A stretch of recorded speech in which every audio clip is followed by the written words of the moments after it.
श्वेता महाले. महोदय, राज्यातील आरोग्य विभागाचे कर्मचारी हे आपल्या आरोग्य विभागाचा कणा आहे. कोविड काळामध्ये आपल्या सर्वांना याची प्रचिती आलेली आहे. कोरोना काळात आपल्या व आपल्या कुटुंबाची पर्वा न करता राज्यातील आरोग्य विभागातील कर्मचाऱ्यांनी रात्रंदिवस सेवा दिलेली आहे व काहींना आपल्या जीवाला सुद्धा या ठिकाणी मुकावे लागलेले आहे. अध्यक्ष महोदय, 1 एप्रिल 2025 पासून आरोग्य विभागातील अधिकारी कर्मचारी यांचे वेतन बायोमेट्रिक व फेस रीडिंग हजेरीनुसार अदा करावे असे आदेश झालेले आहेत. परंतु सदर कर्मचारी हे तांत्रिक व क्षेत्रीय कर्मचारी असून त्यांच्या सेवा ह्या तांडावस्ती, गावे व इतर ठिकाणी सतत बदलत असतात.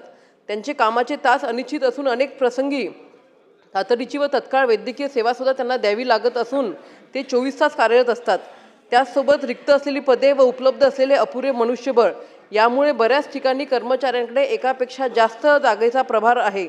बऱ्याच ठिकाणी दुर्गम व डोंगराळ भाग असल्यामुळे अशा भागात नेटवर्क उपलब्ध राहत नाही. तसेच ग्रामीण भागामध्ये उद्भवणाऱ्या आपत्कालीन परिस्थितीमध्ये सुद्धा ते सेवा देत असतात. तरी क्षेत्रीय आरोग्य कर्मचारी यांना बायोमेट्रिक व फेस रीडिंग उपस्थितीनुसार वेतन देणे हा निर्णय रद्द करण्याचे आदेश अध्यक्ष महोदय आपण संबंधित खात्याला करावे असे मी औचित्याच्या मुद्द्याद्वारे आपल्याला सांगू इच्छिते. अध्यक्ष महोदय, अजून एक महत्त्वाचा विषय माझ्या मतदारसंघातला आहे.